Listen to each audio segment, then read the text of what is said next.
okay. He's going to get something in a brush. Just relax.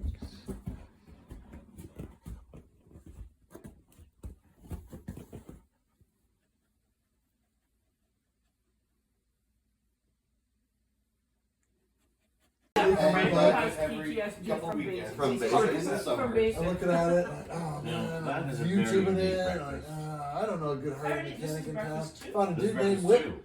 $200, had it done the next day. I'm like, oh my fucking god, I'm never going out and take that apart. Like, Yeah. do I need to turn the wrenches on that? Salmon. Yep. With fresh fish. $200.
No, you still got